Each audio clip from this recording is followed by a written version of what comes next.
Waalaikumsalam warahmatullahi pada sahabat saya Cik Wafi. Alhamdulillah. Waalaikumsalam warahmatullahi pada Ihsan. Ada kat mana ya? Saya ada di Putrajaya. Ya. Waalaikumsalam. Alhamdulillah sihat. Alhamdulillah sihat. Waalaikumsalam warahmatullahi Rusli. Waalaikumsalam Luqman. Waalaikumsalam Amirul Khasam. Waalaikumsalam semua ya. Kepada yang memberi sahabat salam ya, daripada sahabat-sahabat saya yang saya kasihi, yang sedang saya hormati. Alhamdulillah. Saya berada di dekat dengan masjid. Dekat dengan masjid.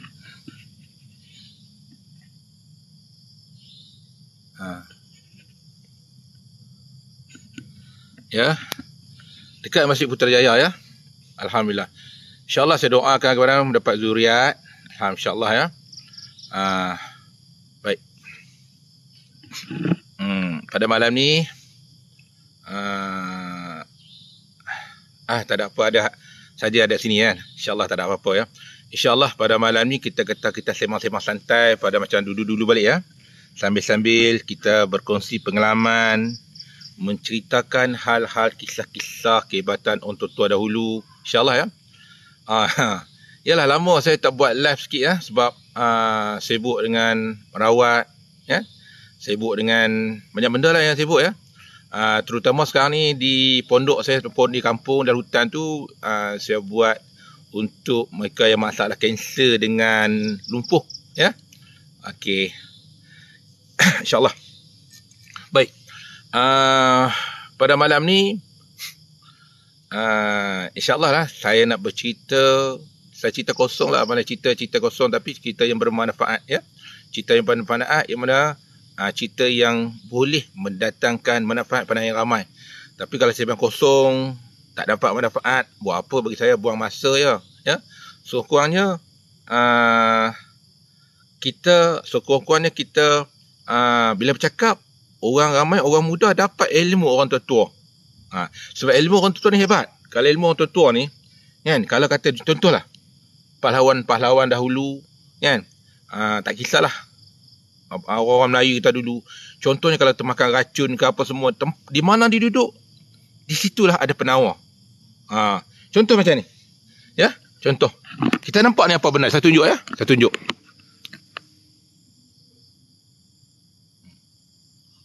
kan. Saya tunjuk kan. Okey. Apa yang tuan-tuan tengok tadi yang saya tunjuk di bawah tadi? Ini nak cerita kalau orang Melayu kita kehebatan orang Melayu kita, bila dia sampai satu tempat, di mana dia duduk, di situ ada penawar, dan di situ ada racun, dan di situ ada penawar. Okey. Rumput. Okey, betul rumput. Okey. Apa kelebihan rumput? Betul. Apa kelebihan rumput yang kita tengok tadi? Tanah, betul tanah. Apa kelebihan tanah dan apa kelebihan rumput? Ingat saya nak beritahu di sini. Ingat kata bagi kita orang Melayu yang mana dia berpegang pada adat, dan orang Melayu berpegang pada adat dan agama. Agama dan adat dia tak boleh pisahkan. Kalau kata dipisahkan adat dengan agama, bukan bernama Melayu. Selagi dia bernama Melayu, dia berpegang pada adat dan agama. Dan adat dia pula ni, adat bukannya adat yang kata biar mati anak jangan mati adat, bukan. Yang kata adat tu adat yang berlandaskan hukum agama. Baik. Kata itu rumput. Tengok rumput, kita tahu rumput kan. Bila kita duduk di sini, contohnya kalau kita kena santau. Dengarlah. Kalau kena santau, apa kita buat? Kita ambil rumput tadi tu, kita basuh, kita kunyah, kita telan. InsyaAllah rumput tadi tu, dia akan menyebabkan racun santau tadi berhenti bergerak. Dia tak akan masuk ke dalam jantung kita. Racun buat tengok kehebatan. Sebab tu kalau kita tengok, itu rumput pahit, nama dia rumput pahit. Ini rumput pahit ya. Nama dia rumput pahit. Nama dia rumput pahit. Rumput pahit jadi rumput pahit ni sifat dia tu macam mana? Kita nak tahu dah. Okey. Jadi kalaulah kita kena santau, apa yang perlu kita buat? Tak ada benda lah, kita dah bodoh, dah tak reti. Nak pergi jumpa perawat, jauh tempat dia. Yang orang pandai-pandai, orang biak pandai jauh. Jadi kita tak tahu nak buat apa dah. Kita ambil rumput tadi tu, kita basuh-basuh, kita makan. InsyaAllah. Bukan kata santau saja apa jenis racun kita makan. Sementara kita nak pergi ke hospital kalau racun, dia akan rawat diri kita dulu supaya racun tadi tak merebak ke dalam jantung kita. Sebab tu kalau kita tengok kucing kan, Pernah dengar kucing tak? Kucing, kalau dia termakan racun, apa dia buat? Dia akan makan rumput. Kucing, kalau dia makan racun, termakan racun, apa dia buat? Dia akan makan rumput. Sebab apa dia makan rumput? Lepas dia makan rumput, dia akan muntah. Sebab apa?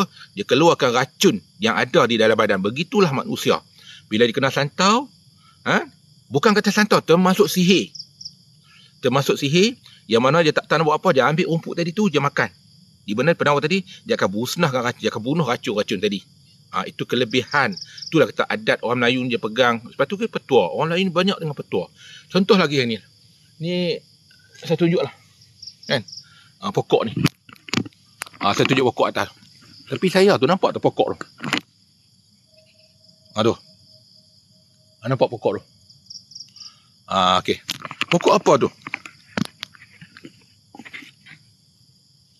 Sebab tu kata, orang kalau kita nak hebat dalam perubatan, di mana kita duduk, di situ ada penawar. Di mana kita boleh tolong semua orang ramai. Itu namanya pokok senar. Apa kelebihan pokok senar? Kelebihan pokok senar, kalau contoh ni kalau orang demam panas. Orang demam panas ni, dia ambil daun senar tadi, kan? Dia ramah, dia mandi air daun senar tadi tu. InsyaAllah panas hati keluar. Cuba tengok. Dan banyaklah khasiat-khasiat pokok senar. Yang mana saya tak cerita, yang kita cerita sini. Tapi kalau kurang-kurangnya, apa yang saya cerita ni, kita tahu. Itulah kehebatan orang Melayu. Di mana dia duduk, di situ ada petua, di situ ada adat, itu ada pegangan dia. InsyaAllah lah, sebab tu kita Melayu, daripada kita dijajah 15-11 sampai kita merdeka 57, tidak pernah satu pun orang Melayu yang keluar pada agama Islam, tetap bersama Islam. Sebab apa? Pegangan adat dia tinggi. Dari segi pakaian dia, segi percakapan dia, segi guna bahasa dia, logat dia. Jadi dia cukup jaga. Orang Melayu, dia cukup jaga bahasa. Sebab tu kalau tuan-tuan tengok, saya tak pernah maki orang. Saya jaga bahasa saya. Walaupun hati saya sakit, saya takkan maki orang. Sebab apa? Saya pegang. Saya orang Melayu, saya jaga adat saya. Ya, baik. Jadi, kita tengok situ. Alhamdulillah sihat, ya. Jadi tuan-tuan, ya. Itulah kata yang katakan Melayu tadi tu. Ya, baik.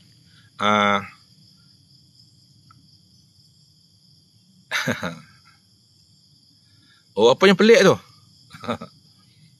Dia kata saya pelik, saya tak tahu lah apa yang peliknya, ya.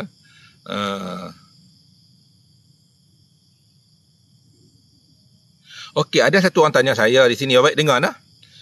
Ada tak ubat nak berhentikan darah haid yang keluar lama? Okey, dengar ni, ya. Nama dia Perindu. Dengar baik-baik Perindu. Saya terbaca tadi. Adakah ubat yang boleh menyebabkan darah haid kita dia keluar lama? Itu berhati-hati, ya. Sebab darah haid perempuan yang keluar lama ni sebenarnya, kita pertama kali kita tengok. Pertama,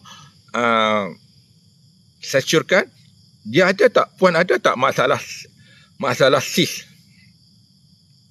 Kalau ada masalah sis, kan, kita tengoklah, sebab kita takut pertama sekali ataupun di mana orang-orang yang masalah ni di mana menyebabkan kanser. Orang yang ada kanser di tempat peranakan, di payudara juga menyebabkan haid yang keluar lama.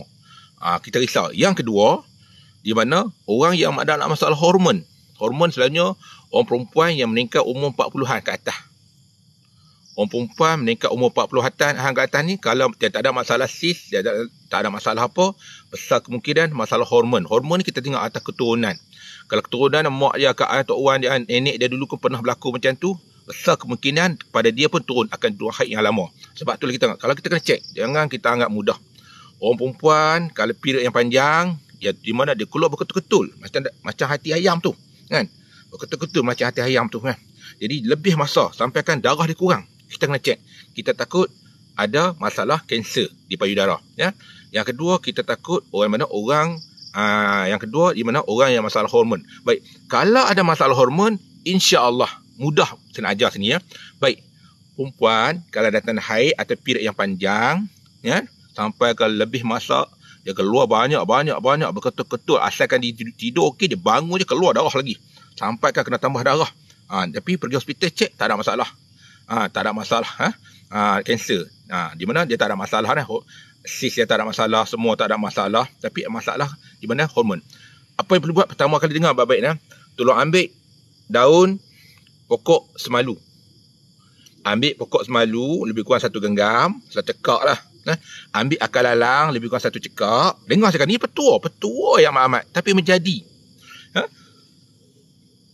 Daun semalu 1 cekak. Lepas tu akar lalang 1 cekak.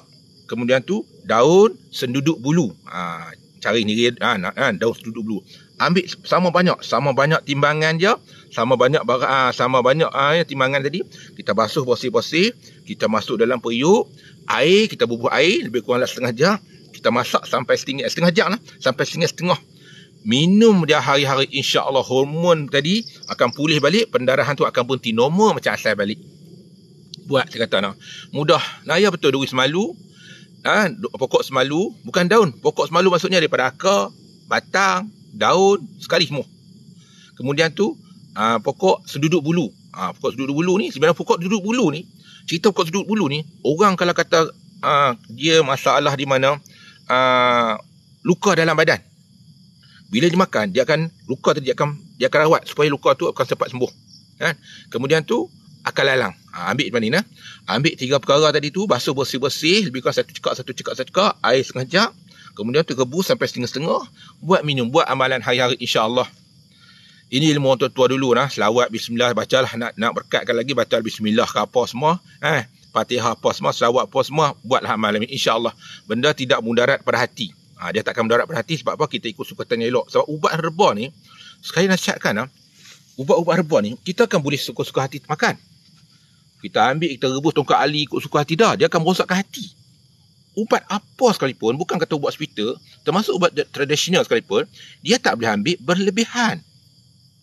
Kalau dia ambil berlebihan, menyebabkan hati kita rosak. Sebab tu, jangan katakan ubat hospital tau.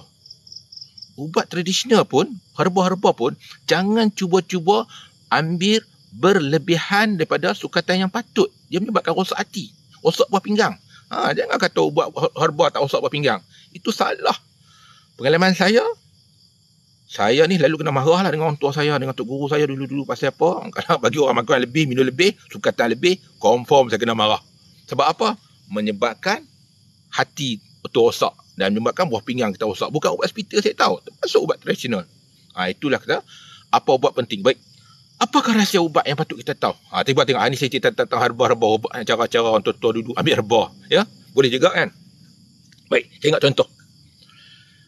Contoh kita tengok orang kena kanser. Kanser. Waalaikumsalam warahmatullahi. Okey, kanser hati. Macam mana nak rawat kanser hati? Contoh. Dengar, orang tanya kanser hati. Dengar baik-baik kanser hati. Kanser hati menyebabkan perut kita dibuncit keras, mata kita dikuning, perangan kita jari-jari kita kuning, kan? Dan kanser hati kebanyakan orang yang kena kebanyakan mati. Kalau teruk. Kanser hati bahaya. Baik. Macam mana kita nak rawat kanser hati? Saya cerita herba. Herba untuk rawatkan kanser hati ni, saya kata ni, kenal tak pokok 2 benda yang saya sebut sini, kan? Sebelum nak ambil pokok ni, kadang-kadang tu benda yang saya sebut ni payah sikit nak ambil pasal tak dapat sukatan yang betul. Ingat, orang kalau nak berubat apa-apa pun, selalu orang tua-tua dulu, kenapa? Perasan tak? Contohnya saya ambil sebelum saya cerita tentang herba untuk kanser hati ni, saya nak cerita dulu. Perasan tak orang tua-tua dulu, kalau dia ambil herba, kenapa dia ikut sukatan badan dia? Kalau contohlah, kalau dia sakit kepala, dia ambil daun tu, ngam-ngam dengan kepala dia. Contohlah, kalau dia sakit kepala, dia akan ambil daun tu, betul-betul dengan parah kepala dia. Perasan tak orang tua-tua dulu? Kalau orang tua tengok kalau dia kata dia sakit dada, dia ambil herba tu, betul-betul memparah dada dia. Kan? Kalau dia kata sakit pinggang, dia ambil herba tu, betul-betul dengan parah pinggang dia. Itu bagi yang benda di atas. Kalau benda di bawah cabut tu tak kira parah dah. Sebab apa tau? Sebab dalam rahsia perubatan tradisional Melayu dulu-dulu, ini rahsia perubatan tradisional Melayu dulu-dulu, kalau sekiranya dia nak jadikan satu-satu penawar tu sebagai penawar, dia akan ambil parah yang masalah. Contohnya dia sakit kanser payudara. Dia akan ambil, contohnya dia ambil daun durian ngala, durian Belanda. Dia akan ambil betul-betul dengan parah dada dia. Parah kanser payudara dia. Dia selawat bismillah, baca apa tadi, hadiah pada Nabi Allah Ilyas, dia pun petik. Betul-betul dengan parah dada dia. Kemudian dia balik, dia rebus, dia minum. Betul benar? Dia ambil parah yang sakit tu. Kenapa? Di parah sakit tu perjanjian dengan sakit. Ada cerita di situ. Ya. Ada di perjanjian di situ. Tapi bukan dia ambil banyak-banyak rebus, minum banyak. Tak boleh. Dia nak minum pula, cara nak minum pula tu, pertama sekali nak minum, dia mesti, herba lah. Herba ni, pertama sekali nak minum herba ni, dia mesti minum herba dulu, baru dia makan. Ada setengah pula, dia makan dulu, baru minum herba. Dia tengok keadaan jenis herba yang panas dengan yang sejuk. Dia tak boleh kira, dia tak boleh.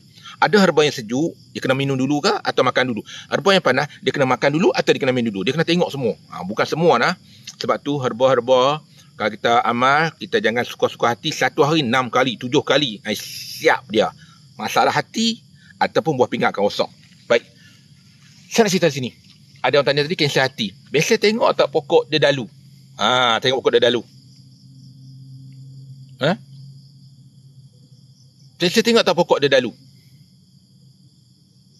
Boleh? Komen kata biasa. Kata tak, biasa, kata biasa. Tidak senang saya cerita. Kalau tak biasa, nak cerita macam mana? Okey, biasa. Alhamdulillah. Ya, biasa lah. Dengar baik-baik. Orang kadang-kadang pokok dia dalu ni, dia duduk kat pokok durian. Pokok durian tu mati. Kalau dia duduk dekat pokok, jering. Pokok jering tu pun mati. Kan? Kalau dia duduk mana-mana pokok, dia tumpang pokok dia tu pokok tumpang. Dia akan tumpang, akhirnya dia akan makan kawan tu, sampai mati kawan tu. Sampai patah dahan. Tu pokok dia dalu. Sebab pokok dalu sifat dia petumpang. Begitu dengan kanser atau bawah, sifat dia penumpang. Bawah tadi sifat dia menumpang. Pokok dalu tadi sifat dia menumpang. Dan pokok dalu ni pula kita tengok daun dia warna merah, arti kata dia panas. Dia panas. Bila panas, sebab tu kita tengok orang kalau kena kemo dia panas. Sebab tu kemo ni sebenarnya panas. Sebab tu kita tengok orang yang kemo ni dia luruh rambut habis luruh sebab dia sifat dia panas. Pokok dia dalu tu kita tengok daun ni kebanyakan boleh katakan pucuk dia walaupun dia dah tua pun seakan-akan kemerahan juga sebab dia sifat dia panas. Panas tadi tu di mana tadi? Dia akan bunuh kanser tadi. Pokok dulu panas lah. Ambil pokok dia dalu tu, lebih kurang dalam 10 helai. Kali jangan 10 helai, ambil lebih ganjil lah. Ambil 11 helai ke, kita rebus air lebih kurang dalam 1 cawan, kita amal minum. 1 hari 2 kali. InsyaAllah tak bukan kata kanser hati, termasuklah kanser payudara ke, kanser apa ke, kan? Bersangkut dengan kanser seperti kanser payudara ke, kanser hati ke, kanser usus ke, yang sifat menumpang, dia akan mati kanser tadi tu. Benda ni sebenarnya kalau orang tahu mudah ya rahsia dan petua dia. Tapi pasal orang tak bercerita. Bila orang tak bercerita, tak ada nak sampaikan lagi petua-petua macam ni, ilmu tu hilang macam tu je. Hilang macam tu je. Lagi satu lah, kita lah ni, kita tak berguru. Kita cuma dengar, kita ambil. Kita dengar, kita buat. Tak ada, kita tak tahu petua tu tak habis. Menyebabkan mudarat pada diri kita balik. Sebab tu dalam apa-apa sekalipun dalam perbuatan, pertama sekali, dia kena ada guru. Guru takkan cerita. Kena buat macam ni. Makan sebelum makan. Makan selepas makan. Macam tu maksudnya. Sebab tu pentingnya guru dalam menuntut ilmu. Baik. Itu cerita kanser. Okey. Orang kata, dia kata, saya ni kena kanser payudara. Okey. Bukan kanser payudara. Saya berhenti kanser payudara tu. Saya kena gout. Banyak orang tanya gout. Waalaikumsalam warahmatullahi wabarakatuh. Kena gout. Bila kena gout, orang tanya, saya kena gout, kaki saya bengkak, macam mana kita nak buat? Nak berjalan tak boleh ni. Nak berjalan saya tak boleh, dia kata. Nak makan ubat hospital pun tak nak makan, dia kata ni, bengkak kaki ni, macam mana nak buat ni? Tangan pedih ni, kena dinding bayang beras sakit, macam mana nak buat? Cuba tengok, ni ilmu petua. Ini saya cerita tentang petua, herba-herba yang mudah kita cari. Okey. Di sini saya tanya ramai-ramai. Bisa dengar tak nama dia pokok lidah ular? Okey. Saya nak tahu dulu. Kenal tak kenal pokok lidah ular? Pokok lidah ular ni, dia tumbuh banyak. Dalam hutan-hutan pun banyak tumbuh. Tapi padang pun kadang dia tumbuh banyak. Tak. Okey. Tak. Okey, tak apa. Tolong tulis baik-baik. Dengar baik-baik. Tolong tulis. Pasal tak bisa dengar. Tak kenal. Tolong tulis. Sagi cari dalam golo-golo tu. Kan? Nama dia lidah ular. Lidah ular ni dia penawar bisa. Lidah ular ni kalau orang kena gauk, ambil pokok lidah ular, daun daripada daun tadi tu, ambil semua daun, tumbuk daun dia. Bagi hancur. Tumbuk daun dia bagi hancur, campur sedikit arang. Arang kayu arang. Boleh. Kenal kayu arang, kenal lah no. Carilah kayu arang apa tak kisahlah. Ambil daun lidah ular, daun saja nah. Tumbuk. Campur dengan arang, sikit arang. Balut tempat yang sakit. Cara nak balut macam mana? Ambil daun pisang. Macam ni daun pisang. Ni ilmu orang tua dulu ni. Saya katalah, ini daun pisang. Contoh. Daun pisang. Daun pisang. Contoh nah. Ambil daun pisang tadi tu, kita layu api. Bila layu api, sebab apa kita kena layu api? Supaya daun pisang tu tak terkoyak, tak pecah. Kan? Ambil daun pisang, layu api, bagi lembut. Macam kita buat cik lemak kan. Dah lembut, ambil daun lidah ular yang kita tumbuk campur dengan arang sikit tu, kita tampal di dekat dengan daun pisang. Kemudian tu kita letak tempat yang jadi gauk waktu malam nak tidur. Balut. Pagi esok tolong buka, insya-Allah. Diisap semua bisa-bisa gauk yang ada di sendi-sendi, dia akan isap keluar masuk ke dalam daun yang kita tumbuk tadi. Lepas tu pula ambil daun tadi sikit, kan? Akar lah, kalau beli akar nah. Dan daun tadi tak apalah, kita tu ambil lah, kita ambil akar dan sengang balik. Akar tu kita potong, akar tu rebus, minum air dia untuk rawat gauk belah dalam. Ini sedut dia bisa terkeluar, yang dalam tu untuk termin, insya-Allah tolong buat gauk. Mudah sangat kalau faham petua dia. Senang saya kata. Ya? Jadi itu yang kita kata tadi. Orang Melayu ni banyak rahsia-rahsia yang tersembunyi. Sebab kita kena pandai korek orang tua ni. Kita kena pandai korek ilmu orang tua ni. Kalau kita tak korek, ilmu tu tak keluar. Ya? Ulang balik. Ada suruh ulang balik. Saya ulang balik. Dengar sekali saya kata. Orang jadi gauk. Jadi orang jadi gauk ni saya kata, pertama sekali, cari golo-golo tu lagi, tengok nama dia pokok lidah ular. Tengok lidah ular nah. Lidah ular ni dia ada dua jenis. Satu lidah ular yang tinggi tu, bukan lidah ular yang duduk di tepi-tepi. Saya tengok saya contoh. Kalau kita pandai dalam herba. Saya tengok di sini. Kenal tak pokok apa ni?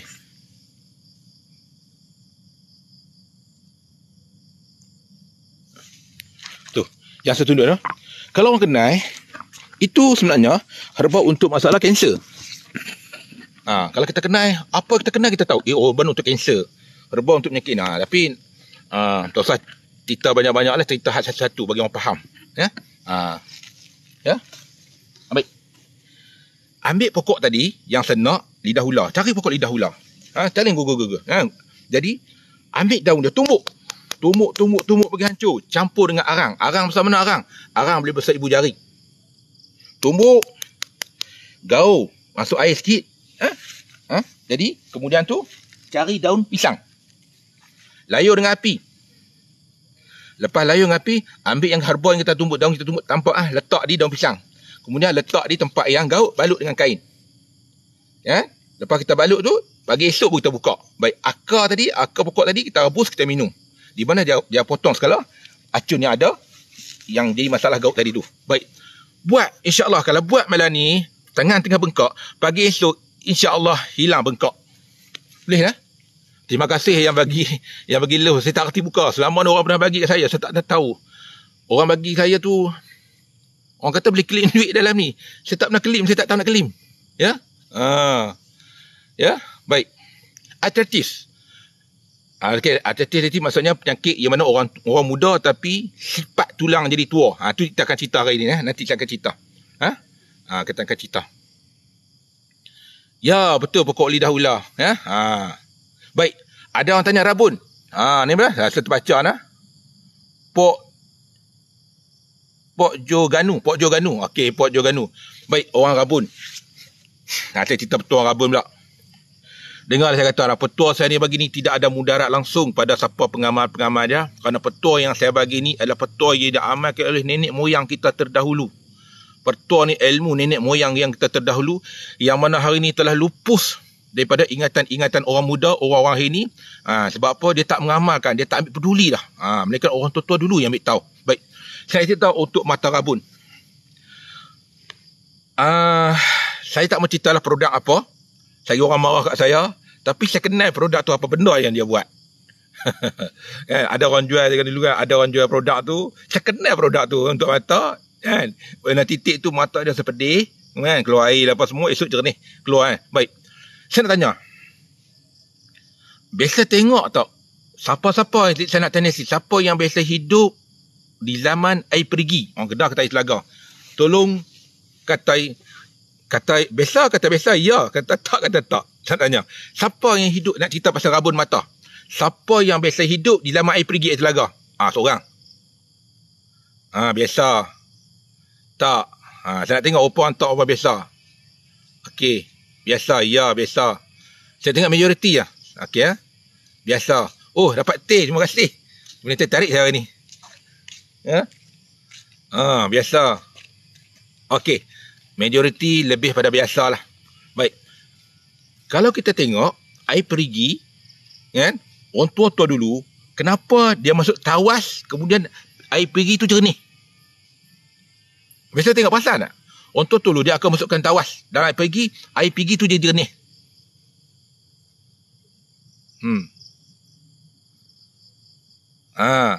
Tahu? Erti kata, apa sifat tawas? Sifat tawas tu, dia menjernihkan air, dia cuci air. Kemudian air tu kita boleh minum pula.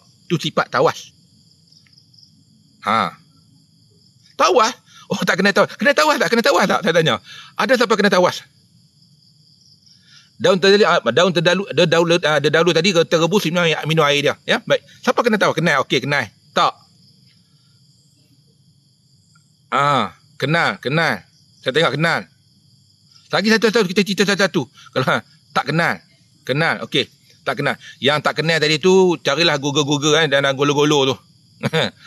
Nak sebut tu dia kenal pula lah. Yang tak kenal carilah golo-golo tu. Apa itu tawas?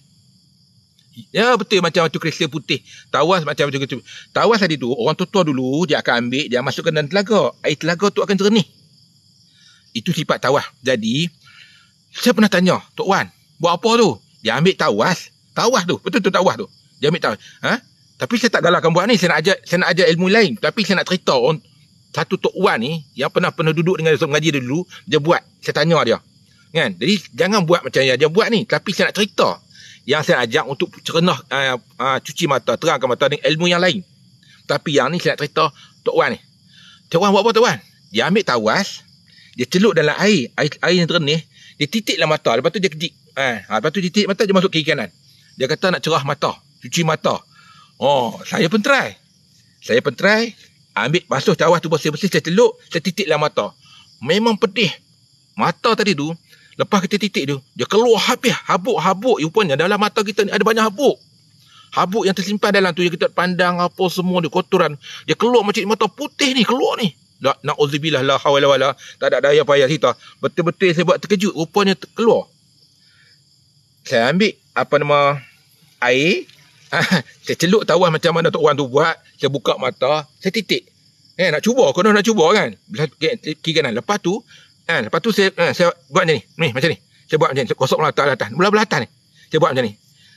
Bila buat macam ni, tawas tadi tu dia masuk, dia keluar habis habuk-habuk. Tarik mata tu, dia keluar banyak. Kita lap bersih. Mata saya terang. Tapi pedih.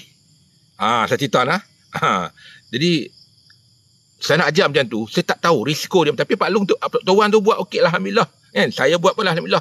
Tak ada risiko pun mata kelabu ke rosak, tak ada. Alhamdulillah. Memang tegang mata. Boleh baca macam tu baca. Kan? Jadi, kalau tanya risiko dia pedih. Kan? Tapi saya buat banyak kali tak buta mata pun. Okey. Tapi saya tak mau cerita benda tu. Di situ, saya cerita hanya nak beritahu, saya pernah belajar duk mengaji dulu dengan Tok Wan tu buat macam tu. Okey. Jadi, macam mana yang saya nak ajar ni? Ajar macam ni. Untuk kita, kalau mata kita ni, yang mana mata kita kelabu. Macam mana kita nak terangkan mata kita? Nak cuci mata kita supaya mata kita terang. Baik, ambil buah kelapa. Buah kelapa tu kalau boleh, saya tak nak yang muda sangat, saya tak mau tua sangat. Yang tengah-tengah, yang kita potong buah tu, dia akan bunyi, ada gas. Macam ada gas. Tak apa, resdung nanti saya cerita tentang resdung. Sedung nanti. Okey. Resdung, sini start pin nanti saya cerita lah. Okey. Kita potong buah kelapa tu, dia macam ada gas tu. Dengar lah. Ambil kelapa tadi tu, masuk dalam cawan. Kemudian, kita tengok, dapat satu cawan air, satu cawan besar lah. Kemudian, ambil garam. Pedis juga. Ambil garam, lebih kurang satu serutih. Kacau dan kelapa tadi, kita tapis air tadi. Lepas kita tapis air tadi, garam dari atas, air ke bawah. Air tadi kita masuk dalam botol, macam botol air mor tu, kita simpan dalam peti sejuk. titik buat macam air. Bukan saya nak melawak tuan-tuan. Tuan-tuan buat tuan-tuan, mata tuan-tuan terang. Dia tak usah.